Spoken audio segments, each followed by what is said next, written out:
it's Samantha from Scrapmaster's Paradise, and today I'm talking about coloring white objects. I decided to use these cute little pandas for this. This is the Pandemonium stamp set from Mama Elephant. It's just a clear photopolymer stamp set. And I'm going to use some of the pandas. I've just got a little scrap of cardstock here, and I'll trim them out when I'm done. To color whites, you have quite a few different options. It really depends on the tone you want your white color to take. Of course, some great options are the lightest color grays, and this is the whole section of grays. There's C, which are cool grays, T, which are toner grays, N, which are neutral grays, and W, which are warm grays. So you want to use the cool grays when you're using cool colors like blues and greens. And you want to use the warm grays when you're using a lot of colors like pinks and reds, browns. Those are warmer colors, so these two coordinate really nicely when you're using a lot of cools or a lot of warm colors. And the toner grays are more of a neutral gray, and of course the neutrals are neutral. I don't have any of those yet.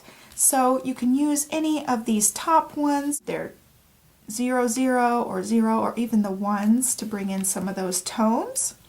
If you're coloring a white like a snowman or some ice cubes, something that would be more snowy, you can use the BG quadruple 0 or the B quadruple 0. If you're coloring something that's going to be more of a beigey vanilla type of white, you can go into your E family and you could use E40 and 41, or you could use E50 and 51, and those make really good vanilla type of tones. Today I'm just going to show you my way of coloring, and I pulled out some of these that I have here. I've got the T0, the C0, the C00, the W00, and the W0. So those are my ones that I'm going to be working with today, and I'll show you my coloring whites technique.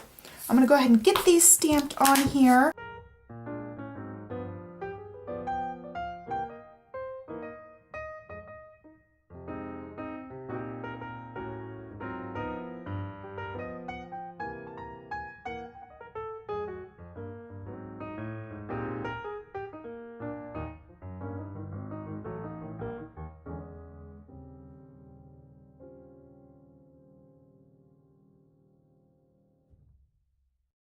Alright, so I got them stamped here, and what I do is I concentrate my color around the edges of things or around where things would be shaded.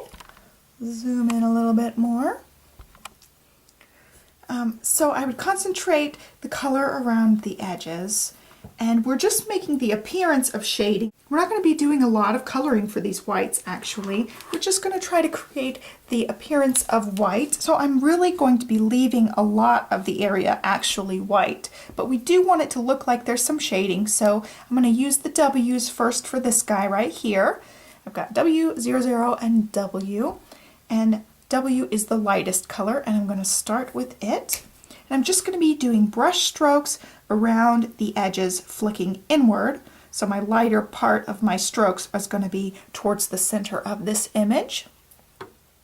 Also, since these panda bears are, they're bears, they're furry, I'm not going to be blending my strokes out.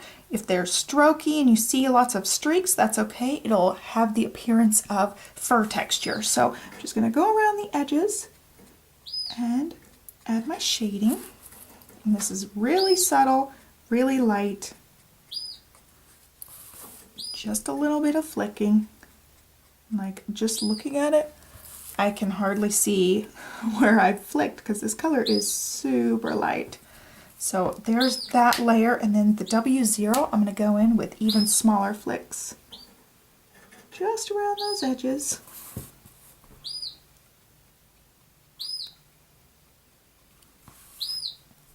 And it's super duper subtle. You can hardly even see it, but it gives it some little bit of dimension. I'll add some more flicks on these side parts where his arms would kind of be hanging over the edges. And then I'm going to do the same thing around his little head. W00 now.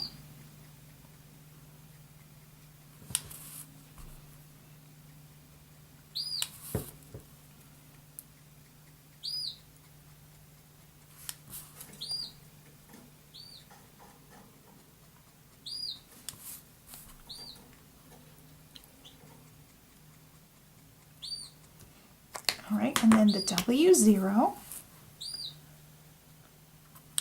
Just do a little bit smaller flicks for this color.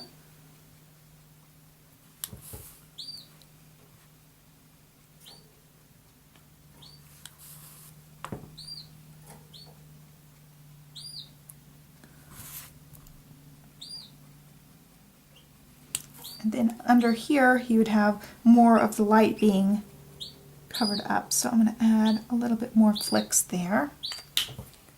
And then add some more of the W00 down at the bottom here too. I'm sorry, my bird is singing. He likes to sing when I'm doing anything. So there is that. You can see it's a little bit different than this one right here.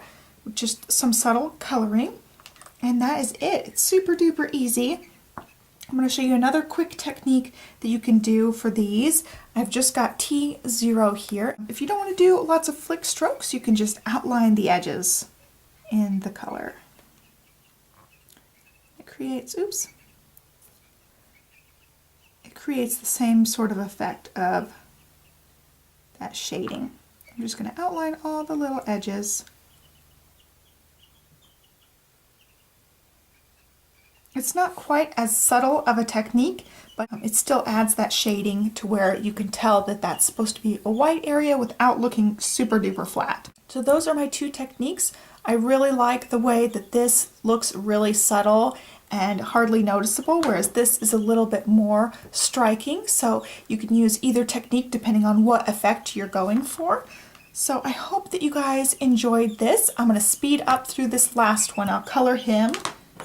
I'm going to color this last one with the C0 and C00, just like the same technique I colored this one, but I'm going to just speed through it.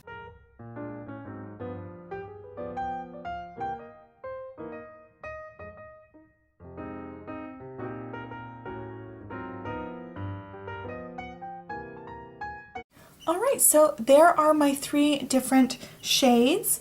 I am going to add little pink cheeks to these with this R000 and super duper light color. I'm just going to add a little bit of pink to their cheeks. It's really subtle. I just thought they needed something a little extra since the coloring was so easy. And now they all have tiny little pink cheeks. So that's it for this Learning Copics with MarkerPOP video. I hope you guys enjoyed it. Be sure to give it a thumbs up and subscribe to my channel. And be sure to head over to the MarkerPOP blog. I'll link it down below. There are just lots of resources over on that blog. The design team totally rocks. They have lots of tutorials and stuff for you guys over there. So be sure to check that out. And that is all I've got for you guys today. So thank you so much for watching, and I'll catch you guys next time. Bye.